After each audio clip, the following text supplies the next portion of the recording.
You know that thing where you get an amazing pair of shoes at a really great price and want to tell everyone about it? Yeah, so do we. Here at Designer Shoe Warehouse, we'll give you something to brag about, like the latest styles from brands you love, or the trends everyone's obsessing over, or shoes that make you feel like, well, you. So go ahead, show off a little. Find shoes that get you at prices that get your budget. Head to your DSW store or dsw.com today. DSW, let us surprise you. Don't learn from my mistakes. Tuck that shirt in before you cartwheel. What fresh hell? Laughing in the face of motherhood. I suppose you took care of the problem. With Margaret Abels and Amy Wilson. A parapluie is actually umbrella and a pamplemousse is a grapefruit. A podcast that solves today's parenting dilemmas so you don't have to. Moving into high school cringe. I mean, that's the worst kind. We think 8th grade is bad. Hello, everyone, and welcome to What Fresh Hell, Laughing in the Face of Motherhood. This is Margaret. And this is Amy, and today we're talking about our cringiest moments remembered. I mean, I am the queen of the...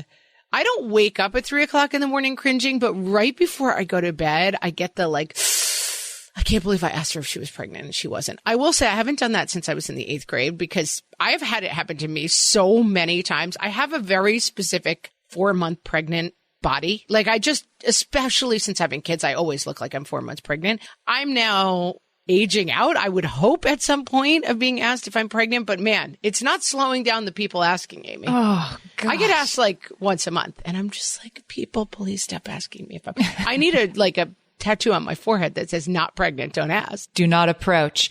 I'm still cringing. We interviewed Vanessa Kroll-Bennett and Cara Natterson, who are the co-hosts of the Puberty podcast, and they reminded me of one of my totally cringy moments, which was when I said to a kid, just never do this, guys, said to a kid, so what are you, in 4th grade? 8th grade. While his sister was like, ha ha, and he was mortified. And of course, he shouldn't be mortified. It is I who should be mortified for making the sin of guessing somebody's age. Just don't do it. Don't do it. I'm cringing about that one still. Yeah. My kid at the airport every time, they're like, and how old are you? Let me guess. 7? He's like, I'm 13. It's just stinks. Stinks. Don't do it. First, we have a good mailbag. It'll make you feel better before we start cringing again. Oh, yes. Wait a minute. Time for mailbag. Wait.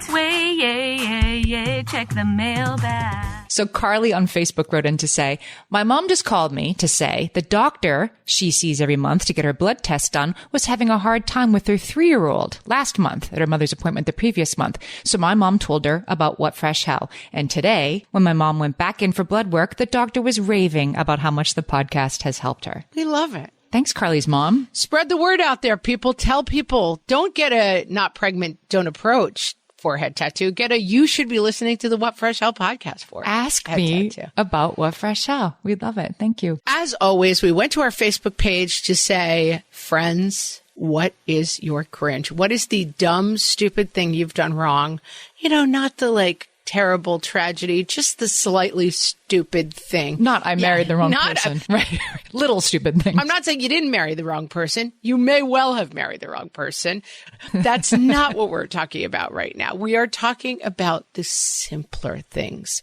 Jenna starts us off strong. When I was pregnant with my second, I was discussing baby names with my in-laws and said we were really undecided.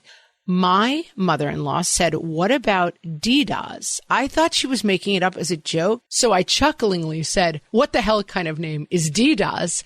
Only to be greeting with a deafening silence because that was her father's name. Here's a tip, because we've all done this. Amy comes to me and she's like, I finally broke up with my boyfriend. And I'm like, thank God. He's such a scumbag. Always hated him. He has that weird smell. And why does he wear that weird shirt with the toucan on it? Right. And you just go all in. By breakup, I meant I have a ring on my finger now 2 weeks later. Yeah. 4 days later, it's like we're back together and you can't unring that bell. You can't shut the door on toucan shirt and he has a weird smell. So I think with names in general, one has to be careful. I also think we're understanding more and more that people are from different places than the places where we name people like Jennifer and Carl. Yeah, that's right. And so that you will hear a name. I just think what the hell kind of name is fill in the blank. Probably time to leave our repertoire. But in defense of Jenna, if the mother-in-law was like, what about Didas, which is my father's name? It's a family name. This is spelled Didace. per Jenna. It's definitely an unusual choice, but generally if somebody's bringing up a name, it's not because they hate it, right? So just take that. This is what I'm saying. I have a related cringe. I have like a friend of a friend. I won't give too many details to not divulge who I'm talking about, but they were called, like, we have a new baby. The baby's born and her name is, I'm going to say DDoS because we've already been talking about DDoS. So let's just say my friend is called, the baby's born and her name is DDoS. And my friend chuckled and said, no, seriously. What'd you name her? The name is, that's her name. Now, this is somebody that they see all the time, and the kid's like 17 now, but still, it's smarts. Let's just say that's smarts still. My mom famously had a friend over. I had been born, and this friend had had a baby, and she made a meatloaf. This is like such a 70s thing. It's not even going to read to people. You used to have meatloaf wrapped in pastry. It was called meatloaf en croûte. At least we did in our family. It was like a giant, I don't know, kind of beef Wellington for like not fancy people. A beef Wellington with meatloaf, right. And then my mom, like, we always had it for Super Bowl Sunday. And it was shaped like a football and it would have laces on it. But anyway, she made a meatloaf to welcome this, I think, like colleague of my dad's, and spelled the two babies' names out in the crust of the meatloaf and put the wrong name for it was like the baby's name was Frank and she put like Justin. I mean, they weren't even close. And then she was like, they had to sit there and eat the meatloaf for an hour. With the wrong name, which means that's your name now. We have a related cringe. Yeah. And like it was someone else's kid's name. And the lady was like, thanks. And it took her like a long time to be like, why does the meatloaf say Justin on it? Say Justin. This tradition, this meatloaf en croûte tradition. So Charmaine was sitting with her kid. It looks like maybe like a sporting event or something. They're sitting in stands. Her child says to her, I know what we should name our baby. And Charmaine says, what? And her daughter says, Pearl. And Charmaine says, yeah, I mean, maybe if it was the 1890s. Then from the parents sitting directly in front of her came the words, great job today, Pearl. Their daughter's name was Pearl. She's supposed to see them every week. Always awkward when you're like, Deeply what felt. kind of people do this in a crowd? And like someone's like, it's definitely me. And why did you? We're not judging, but we are taking like, okay, so we're not going to guess how old people are, and we're not going to comment on names being not good names. Yeah. Or I'm going to take the other side, which is like cringe happens and like, sorry, it happens. You know, like you're going to mess it up. There's no way you can do everything perfectly correctly. Chelsea says when she was in college, she went to an office supply store and a customer asked where something was. And I said, we have a menage a trois of options on aisle 3. She meant to say menagerie, but it still keeps her up late at night over a decade later. That's pretty, I mean, I love this one. The woman, I'm assuming it's a female customer. We don't know what customer it is. I think the customer probably just chuckled and moved on. I don't think that customer was thinking about it 10 minutes later, let alone 10 years later. Or are they? Are they somewhere dining out right now? Like, and then she says, we have a menage a trois of options. I would say generally nobody on the other side of the cringe is ever thinking about it, which is what makes the cringe so. I was at a party maybe 6 months ago with a friend of mine who I know is like hyper aware of like being embarrassed and embarrassing things.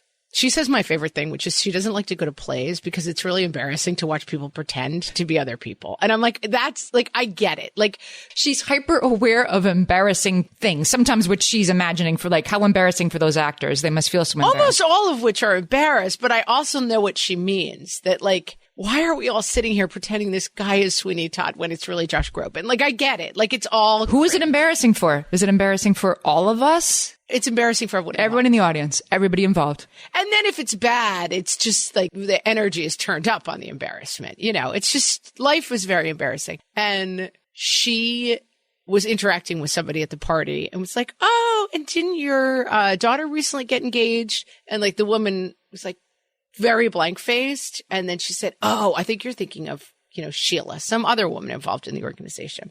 And we were walking away from the interaction and her husband was like, please don't think about that at 3:00 in the morning for the next 6 months. And she went, thanks, but I will. And I was like, yes, that's exactly it. Like, that person does not care that you mistook her for the woman whose daughter got engaged.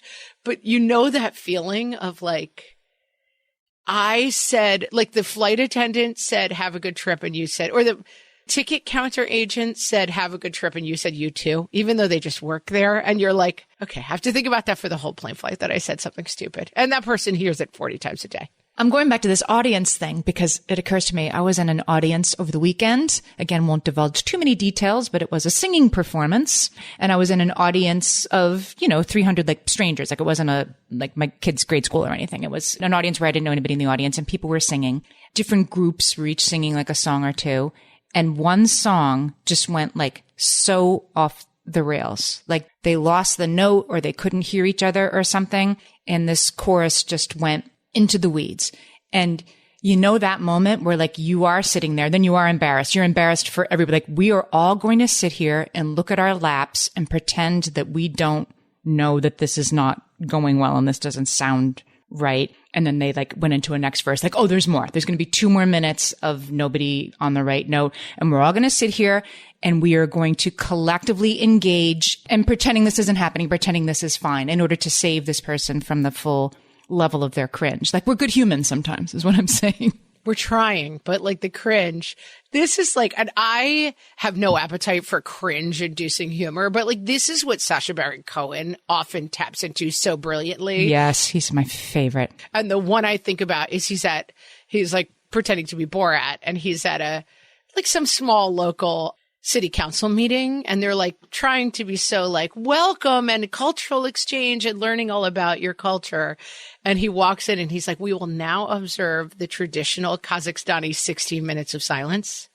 And then he sits and he just puts his head down. And then they all have to sit there for 16 minutes, like in total silence, because nobody's going to be like, and they do it, right? Nobody's going to be like, this sucks. It's too long. Right. Yeah. 16 minutes. Oh, collective cringe. It's so painful. Oh, all right. Here's one we can all identify with. Danielle says she's a volleyball coach for 8 to 10-year-olds. And after the game, they line up to sort of high five the other team. Great job. Danielle gets to the other coach. She says, I thought it would be sophisticated with a handshake, but she was still in her high five era. So I ended up just kind of grasping her open hand. I'm certain she thinks I'm a creepy creepster that grabs hands at inappropriate times. That's such a bad feeling when you mess up the handshake and you just. And when you're like, are we shaking hands or are we hugging? Like somebody that you kind of know? What about when you go in for the hug and you kind of, then it's like, are we kissing on the cheek and then you accidentally kiss the person on the mouth and it's like some weirdo? And then you have to so I just went to shake hands with somebody who went in for a hug. I'm like, oh, that's right. Let's go in for a hug. And then I feel like I have to over enthusiastically say, no, we are doing this to make them feel less cringy. And then I'm left feeling cringy. Like, why am I acting so weird? It's bad. We weren't supposed to do this stuff anymore. We were just supposed to like wave and fist bump after the pandemic. And then we all just slid right back. We've discussed it before, Amy. I really thought we were getting out of handshaking. I thought we'd shoot our leg out of that bear trap and then we're right back in it. We're right back in it. Why are we're right back in it? Horrible.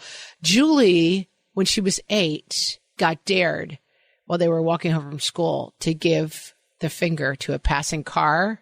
She reluctantly agreed because she was afraid of being called a coward. This is how all bad things happen when you're 8 years old. She flipped off the next oncoming car and the driver waved at me because it was my 3rd grade teacher. Yeah, I can see why you're still thinking about that in your 40s, That's a tough one. I would be, not that you're the age of the 3rd grade teacher, at least, right? Do you look at that, like that teacher must have gone home and I hope and laughed so hard, right? I'm like, wait till you hear what just happened to me today. There's also something about grammar school cringe that stays with you forever, Like we were talking recently with some friends of mine who are, decades out of grammar school. And we were talking about an embarrassing thing that happened. And one of my friends was saying, we were talking about back in the 70s, you had like polo shirts, but they were long. So they were dresses. Like it was like picture like a collared shirt. But then at the bottom, it just keeps going. So it's a dress. I think that like Frank and Eileen still serves me that sort of a dress every time I go on Facebook. Yeah, it's like a preppy look. Like it's like a man's shirt, but then it keeps going into a dress. And she showed up in school in it with red tights and her polo dress, which she thought was like such a cool look. And then when she walked into school, one of the boys yelled across the cafeteria, "Where's your pants, cherry legs?" And she can still quote that phrase like in her, midlife. "Where's your pants, cherry legs?" It's like it went right to the, yes. It was just like went right into the hippocampus and it's just locked there forever. Like, and then you have to walk around for the next 6 hours being like, people think I don't have any pants on. And you have to go to school there. Right. You have to see these people again. That's why it's so hard. Right. You're in a cringe inducing environment with hundreds of your peers and then you have to do it every day. Like that's why being a grown-up's better in that one way. Oh, so much better. All right. We have so much more cringe. We'll be back after this. Hellions, it's time for some spring cleaning, and I don't just mean the coat closets. Doing your financial spring cleaning can actually be super easy when you let Monarch do your financial spring cleaning for you. One dashboard that gets your entire financial life organized. No more clutter, no more mess, no more logins scattered everywhere, just accounts, investments, property, and more, all in one place. Get your first year of Monarch for half off, just $50 with promo code FRESH. Monarch allows you to look not only at what you've already spent, but also to plan for the future. With Monarch, you can set savings goals, plan for big purchases, and notice spending trends before they become a problem. I can generate cash flow reports that show me what we spent this quarter, this month, what we're probably going to spend next month, and feel prepared, organized, and knowing how to plan for the future. No more surprises and a lot more clarity. Try Monarch. Use code FRESH at monarch.com to get your first year half off at just $50. That's 50% off your first year at monarch.com with code FRESH. All my kids learned to swim when they were little. It was super important to me that they be confident and safe in the water. There was only one problem with that, taking them to swim lessons. I mean, the pools were freezing. There were always cranky adults doing laps right there. And it was definitely not, for any of us, what you would call fun. Amy, heard. But now there's Goldfish Swim School. Goldfish takes a really thoughtful approach to swim lessons, combining research-based teaching with a warm, kid-friendly environment that actually helps kids thrive in the water. Every detail at Goldfish is thoughtfully designed to create a golden experience, from shiver-free, warm indoor pools to comfy waiting areas for parents to professionally trained lifeguards on deck. Goldfish uses an approach called the science of swim play, which combines guided play with proven teaching techniques to help kids learn to swim, build water safety skills, and gain confidence, all at their own pace. Lessons are designed to meet kids exactly where they're at. If you've been thinking about swim lessons or just wondering where to start, this is a great opportunity. Right now, Goldfish Swim School is offering a waived membership plus your child's first lesson free at participating locations. Just visit goldfishswimschool.com/free to find a location near you and enroll using promo code FREE. That's goldfishswimschool.com/free, promo code FREE. Amy, when I'm having a good hair day, it usually makes my whole day better. And that's why on every day, I'm taking Nutrafol. Nutrafol is the #1 dermatologist-recommended hair growth supplement brand. And it's the #1 hair growth supplement brand personally used by dermatologists. Nutrafol's hair growth supplements are peer-reviewed, NSF certified for sport, and clinically tested. Nutrafol offers multiple formulas for men and women, tailored to different life stages and lifestyle factors, so you get support that's actually right for you. Adding Nutrafol to your daily routine is easy. Order online, no prescription needed, with automated deliveries and free shipping to keep you on track. Let your hair be one less thing to worry about. See visibly thicker, stronger, faster-growing hair in 3 to 6 months with Nutrafol. For a limited time, Nutrafol is offering our listeners $10 off your first month subscription and free shipping when you visit Nutrafol.com and enter promo code LAUGHING. That's Nutrafol.com, spelled Nutrafol.com, promo code LAUGHING.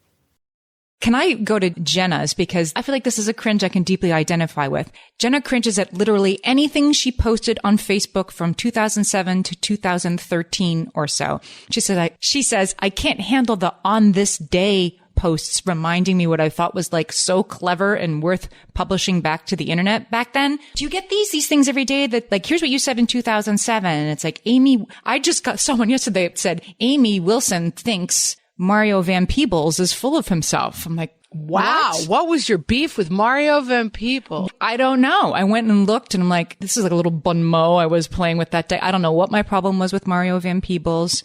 Right, because back in the day it was Amy Wilson is or Amy Wilson thinks, and you did these full sentences. I hate them. I don't like being reminded of them. I don't like being reminded of the person I was on Facebook back when I was like, everybody wants to hear what I have to say every day. Agree. I think that social media, and they're trying to pass laws about this because actually like they're starting to pass laws that now, this is like the first generation of kids that's coming up who their parents posted about them. And so they're trying to pass laws basically where any kid at 18 can be like, I want my social footprint deleted, and that whoever has to do it. I don't know. It includes their parents' social footprint that is pictures of them. Like, here's Carson. Correct. Because you can imagine that, like, first of all, it's cringe, but also maybe there's a million reasons why you're like, I actually don't want a million pictures of me up on the internet. Mm-hmm. But even for ourselves, I feel like all social media should be Snapchat. Like, it should disappear after a day. Right. We don't need to look back on any of these things. I definitely don't want to be reminded that I thought I was clever about something. I don't even remember what it is. Like, yeah, Mario Van Peebles.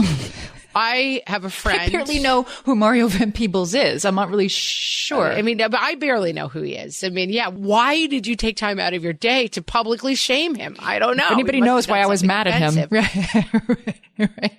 15 years ago. I know someone who I will not name because this can't come out. I don't even know if I should leave breadcrumbs enough, but she's now a very successful person. And I'm going to say in the 80s, maybe, she was at a Julian Lennon concert. So Julian Lennon, John Lennon's son, had a brief career as a... Hey Jude was written about him. Yeah. And he had a couple of songs. Like, I don't know if he was good or bad. I have no opinion about Julian Lennon. But he was, for a moment in the 80s, a person who performed. Probably still does. And she went to a Julian Lennon concert as whatever, a 13-year-old. And there was footage of her from the parking lot holding a sign. And she was dressed like a lunatic, of course, because it was 1983 or whatever. It was Cherry Legs. Cherry Legs, probably. And she and her friend, I'm sure goaded on by the people who were filming them, sang a song of their own composition dedicated to Julian Lennon about how much they love Julian Lennon. And it was unsightly in every way, but it was cute because they were 13. Meanwhile, this footage makes it into Julian Lennon's, like, some biographical film about him. Oh, no. Like a documentary. Yeah. And is now, like, available on the internet. I know other people in college. We used to go to, like, I went to college in New York City, and you could get tickets. They would fill the audiences with the Ricky Lake show, the Maury Povich show. Like, back in the 90s, there was a lot of, like, violent talk shows. Or, like, a lot of talk shows. Right. You would go and someone would be like, I don't care that I had a baby with my mother's man, or whatever crazy scenario they'd come up with. And then the job of the audience was to stand up and be like, you're disgusting. You had a baby with your mother's man. And I definitely know people in college who, thinking it was funny in college, would, like, go and, like, have a boozy time at the bar. And then we got tickets to Ricky Lake. And there is, like, footage on YouTube of them drunkenly being like, you had sex with your sister's girlfriend. You're disgusting. Like, just screaming as members. It's like, this could ruin your career if this ever came out. And now there's AI that can completely just scan, like, every bit of it. Like, oh, so Margaret Abel showed up here and one time, right? She was on the news when she was 7. Oh, yeah. Like, you gotta, and nowadays, that, like, someone had to digitize it and get it online, and it had to be, but it's all there, And my dad was on a game show in 1949. It's on YouTube. Like, if you were filmed doing something, people can access it. Let's go back to some private indiscretions on email. Julie says she had a fantastic date with a guy. She emailed her friend, and she says, you can tell this was a long time ago because she didn't text her or, Marco Polo her. She emailed her friend. Pressed send, lots of details, all about how the date went and what the kiss was like and stuff. She woke up the next morning to find out she had not sent the email to the friend, but to the guy that she had the date with. And I wanted this to end like, and now we're married and we laugh about it. But like, did he read the email, Julie, and just be like, oh, she talked about our kiss weird. I don't like her. That is cringe. If we want to get into dating cringe, I've got a million of them. I am the cringiest Thank God my husband married me and knows that I'm a weirdo, because I was the cringiest of all the daters. Yeah, I don't miss that. I was needy, waiting by the phone, drunk dialing people constantly. Mistakes were made. But the cringiest thing I ever did in this category was a friend of mine went on a date with a guy, and she's like, or she was dating a guy, and she wrote me an email. I'm having these problems and and he doesn't seem to be prioritizing me. And I wrote back like a 4-paragraph email that was like, listen, this guy's a loser. He's using you. He sounds like a creep. He's one of those like cologne wearing monsters who thinks they're better than I'm. And then the next morning I woke up to an email that was like, I don't know who the hell you are, and it was the guy. I had sent it to the guy.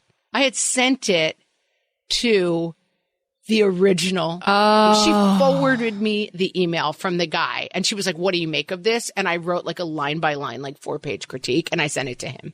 I suppose you took care of the problem. Yeah, I think that was the end of the relationship. Yeah. So maybe I did. Maybe I solved the problem, maybe. It's that forward thing. I mean, I definitely I copy it. I put it into a Word doc and I do this and then I start a new email. I mean, we've all been burned by that forward thing. Yeah, I worked somewhere once where 2 of the people at the 600 person corporation were dating. Walk in one morning, I vaguely knew the person involved. And I was like, I wonder why they're emailing me. And it was like some thoughts. I was like, oh, this is odd. And I open it and it was like a 2-page breakup letter that went into a lot of details about their times together and thoughts about the relationship, and tried to send it on the corporate system to the person involved and sent it to the entire corporation, 700 people. That's so bad. All right, I need a light one. I need a palate cleanser for that one. Anna Lynn, she's living in Portugal right now and trying really hard to learn Portuguese, but she's still a beginner. She's trying to get all of her kids into school one morning. And she says, I'm yelling at my oldest, asking if he has a particular item he needs for school. He says, what? I yell the same word back and I really enunciate it. He says, what? Back and forth, back and forth. I realize everyone is staring at me, some with horrified expressions, some laughing. I thought they all just thought I was being a loud American. No, my friend let me know later that I was basically yelling the F word in Portuguese at school. Yeah, my sister-in-law is engaged to a Finnish fellow and has many of these stories as she's desperately trying to learn the new language and meeting his family and saying incredibly inappropriate things.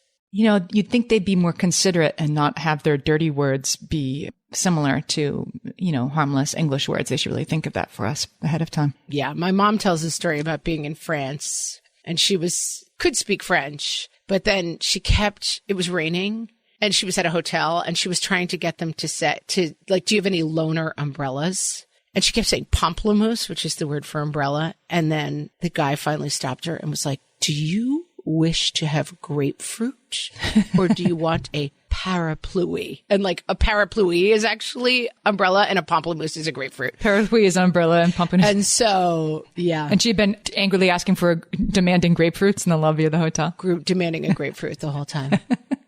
It's that's not the word you're looking for. Tiffany was a junior in high school. Moving into high school cringe. I mean, that's the worst kind. We think 8th grade is bad. Oh, so bad. Junior in high school. Cast your mind back. Tiffany's in a crowded cafeteria, feeling warm, starts to take her hoodie off. You guessed it. My t-shirt was headed off on an adventure with my hoodie, Tiffany says. The bottom of my bra became visible. Her principal, who is a woman, comes roaring in from the side, grabs the bottom of Tiffany's t-shirt and pulls just before anything else became visible. The table with all the jocks was not far from where I was standing. Still feel embarrassed about flashing most of my high school. Yeah. I mean, we've done it. This is the hand, cartwheels too. Cartwheel. Be careful. Tuck in before you cartwheel, people. Don't learn from my mistakes. Tuck that shirt in before you cartwheel. Oh, I was thinking about what you had underneath. Did you have shorts underneath your skirt? You forget what you're wearing. Yeah. The hoodie pull off. I mean, it's funny now too, because every once in a while I'll go to pull a hoodie off and if an inch of my abdomen shows, my kids are like, Mom! They're so tuned in to oh my God. I don't care anymore. Right. You go ahead and look. Right. I'm go ahead and look. There's nothing much to see here. But yeah, my kids are oh my God, you flashed an inch of, they're a puritanical, people from the Victorian era. A flash of ankle. Jessa has kind of a legendary one that I can't identify with, but I love it. When I was 11, I was on the swim team. Again, we're back in the formative years of our lives, right? Jessa's on the swim team. She's in a relay race. It was near dusk. And I thought I saw the wall to flip my turn on the 50-yard leg. But after I flipped, I went to push off and no wall. I was only 3/4 of the way down the pool. The whole team was disqualified because she didn't complete her leg. I can still remember that horrible feeling of no wall meeting my feet. She quit swim team after that year and became a runner, or at least you can see the finish line. Hopefully it turned well for her. This is giving me the most like cringe inducing. There are certain things, and I think about this with my kids, like the terror that I was going through that like I shared with no one is that I played varsity volleyball. It was terrible, but like nobody played, I guess. I mean, I was really bad, but I played. Then, but when I was on GV, I guess, somebody had to be the line judge, like somebody from the team would be the line judge for the varsity matches, right? So your job was to stand at the back line and be like, it's in or it's out when the ball landed. I do not concentrate well. I also have a visual handicap that I probably should have shared with people. I have a sight problem where my depth perception is very bad. And whatever, I could not handle the pressure. And they would just be like, okay, you're line judge for the next game. And then you would stand up there and I would be like, I don't know if it went in or out. I would just make a random call. It was often against my own team who would not speak to me the whole time going home. I would like cry myself to sleep at night thinking about having to be the line judge. I should have just been like, I have a visual handicap. I cannot participate. But I still remember, I mean, you're listening to it, but picture it. It's like this was in. You put your hands like flat in front of you. And this was out. Like, it was like, picture like an airline stewardess being like, here are the two exits. Like, in was forward. And like, I will still have dreams that I'm doing the hand gestures. Like, basically the ball would bounce and I would just make whatever random hand gesture I thought, because I would realize people were looking at me and then people would boo. You know, they were like, what the hell is wrong with her? That has nothing to do with whether it was in or out. But rather than just go to someone and be like, I'm trapped in a nightmare, I have to stop being line judge, I just kept participating. Why do we do that? Like, why, looking back, right? Like, why didn't you just speak up the first time? Like, oh, I can't tell. I have a weird thing. I can't tell. No, I spent like 3 years in a hell of my own making because I didn't just say like, I don't want to be the line judge. There's a lesson in there for all of us that we'll never learn. We'll be right back. My favorite skincare products actually feel more like self-care, like they're so nice to put on and they smell so good that I'm actually happy when I get to that part of my day. And I swear that is how I feel about Osea's anti-aging body balm. Amy, you are usually the lotions and potions queen on this podcast, but I have to say, hard agree. Osea's anti-aging body balm is a liquid silk body balm that combines the lasting hydration of a lotion with the firming power of a serum, leaving skin smoother and firmer. This body balm is clinically tested and designed to deliver visible results you can see and feel. So we've gotten to use this product for a couple of months now, and I swear I have really noticed firmer and smoother skin, like on the back of my hands. It's like getting a mini spa treatment from head to toe. Get a spring-worthy glow with clean, clinically tested skincare from Osea. And right now, we have a special discount just for our listeners. Get 10% off your first order site-wide with code FRESH at OseaMalibu.com. That's 10% off your first order with code FRESH at OSEAMalibu.com. Amy, let me tell you about a magical place that is so exactly designed to be enclosed space, year-round fun for the whole family that I bet you already know what I'm going to say before I even say the name. Let's say it together on 3. 1, 2, 3. Great Wolf Lodge. You got it, Amy. My kids loved Great Wolf Lodge when we went. You probably already know that it has a huge indoor water park with a wave pool, lazy river, a bunch of massive water slides. But then your pack can hit the other attractions because wait, there's more. Great Wolf Lodge has adventure-packed attractions like Magi Quest, a live-action game kids can play throughout the lodge, plus the Northern Lights Arcade. Spent some quality time there, so your kid who loves the lazy river and your kid who loves fantasy games will both have a great time. Great Wolf Lodge also offers great dining options and complimentary daily events like nightly dance parties, all under one roof. Unpack the car once and you're settled in to have fun. And with 22 lodges across the country, you're always a short drive away from adventure. We've both had such great times at Great Wolf Lodge, so bring your pack together at a lodge near you. Learn more at greatwolf.com and strengthen the pack. And now, things we say that make us suspect we might be oldie-locks. From the What Fresh Hell podcast. Oh, I hurt myself turning over too vigorously while I was napping. Now, that wasn't long ago. It was about 10 years ago in the late 90s. I hope they gave you a discount on those jeans with the big holes in them. I can't understand any of the words to this song. Is it from the TikTok? Why is Madonna playing on the oldies station? Honey, don't worry. If I'm going to be late, I'll leave you a message on the answering machine on your cell phone. Hold on, I'll be right there. I just have to get up from the couch. Kids, stop screaming in the car or I can't concentrate to parallel park. I just need to print out this email so I can read it more carefully. Oh, let me get a picture. You look so cute. Okay, hold on. Somehow it's on video. Oh, no, wait. Now it's me. No, I don't want a picture of my face. How do I flip the camera? Please, stay still. You're so cute. I'm going to get it. What is portrait mode? You know, back in my day...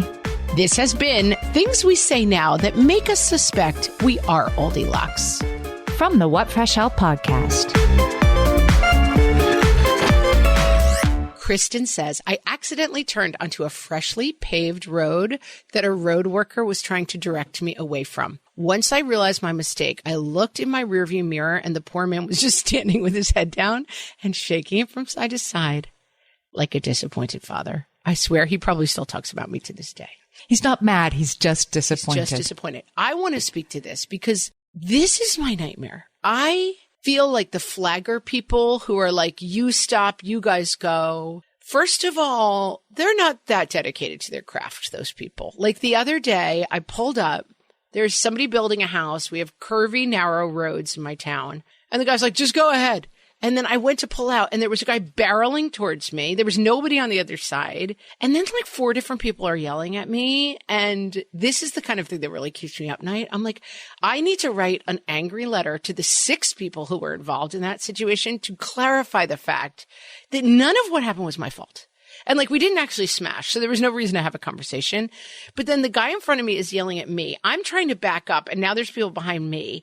Everyone's yelling and screaming at like the dumb lady. And I was blameless, Amy. I was completely blameless. He clearly indicated you should proceed. He said I should go. But that being said, there is nothing that sends me into a frozen deer in the headlights panic, like coming upon a situation where like gruff construction workers are giving me driving instructions that I have to follow. I'm like, I didn't sign up for this. I'm just trying to go to ShopRite. Like, I did not consent to being involved in like James Bond level traffic maneuvering to get around whatever the line is. And then I'm going to drive through it and people are going to be like, what a dumb broad. Like that is it's another source of great discomfort and upset for me. And you're like, shame. The shame is mine. I am a dumb broad who didn't follow the instructions that I was given, except wait, I did follow the instructions that I was given.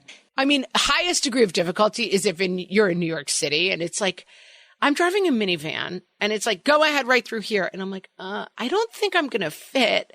But then my only options are to like further interact with angry construction guy or just try to wedge myself through and possibly like ruin the whole night because I scraped someone's car. Like those situations are my true nightmare, Amy, my nightmare. Those are every time I live in New York City, I don't drive that much in this city. If I'm in the car, it's because we're leaving to go somewhere, going over a bridge and tunnel and escaping from Manhattan. But even just the coming back, yeah, like you have to squeeze through all the time. I'm doing the thing where like you have to put in both of your mirrors to squeeze through if your car is, I am making this up, if my car is 32 inches wide, it's more than that, but whatever, we'll just call it 32 inches. The opening is like 33.15 inches wide and I've got to try to get through it.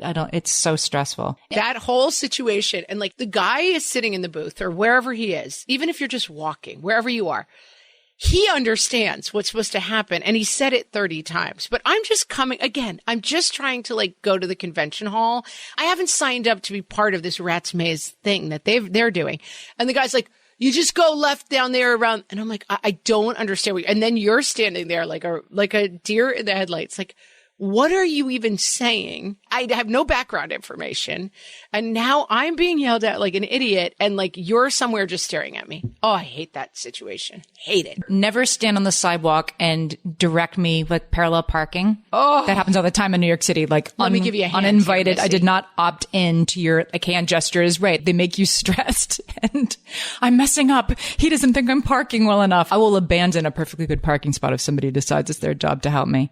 There's a great, I hate to say it because he's made mistakes since, but I think it's Annie Hall. There's a great scene where Woody Allen just randomly starts directing a guy. He's like, yeah, back up. You can take it back a little more. And then the guy crashes in the car behind him. He's like, you got it right there. And he just keeps walking. And it's like, yeah, exactly. Like you have no buy-in to my situation. And I don't want your help. You don't know what it's like to be me. The other really bad version of this, Amy, is people parenting your children out in public, right? Like the people who just also want to wander by and be like, you really ought to mind your manners. This happens a lot to me in certain southern places.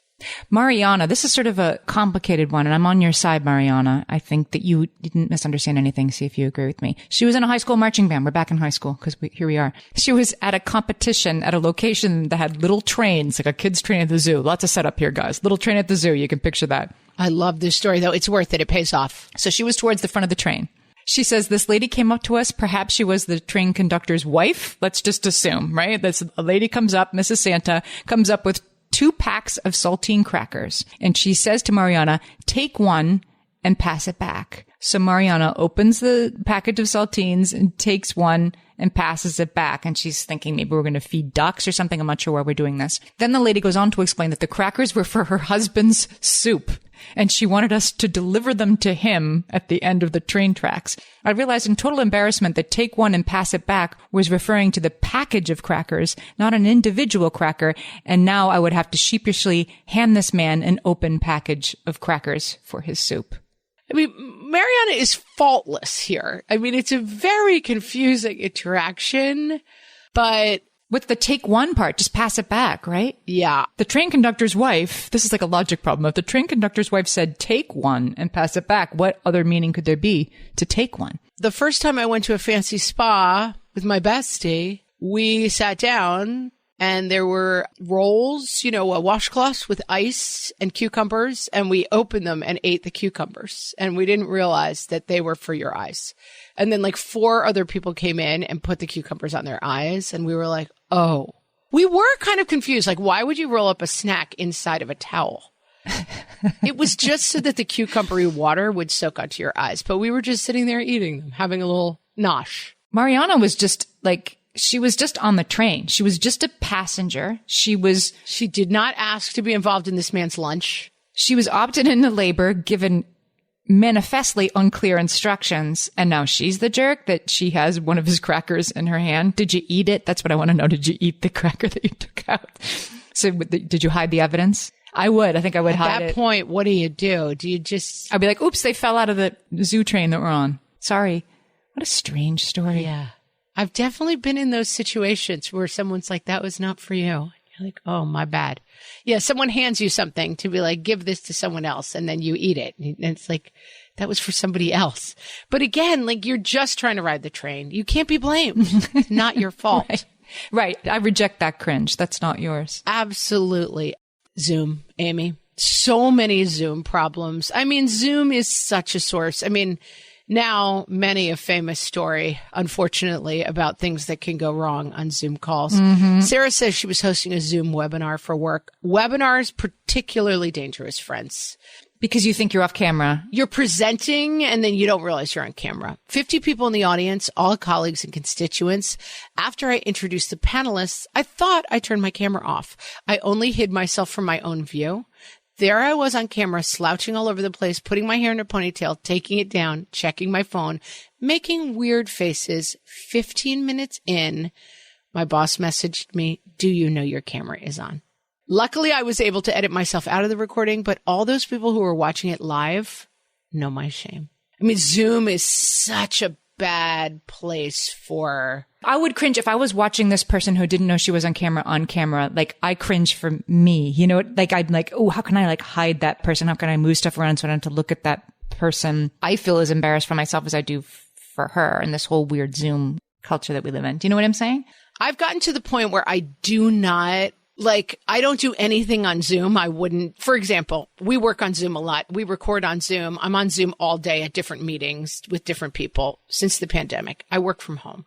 If I'm on a work meeting, even if I turn my camera off, okay, in 5 minutes after this meeting, I have to go meet my friend at the gym, but I'm in regular clothes. I cannot put the camera off and like change clothes off screen. Like I'm somehow convinced that the Zoom meeting will suck me back in front of the camera and like people will see me naked, like or in my bra.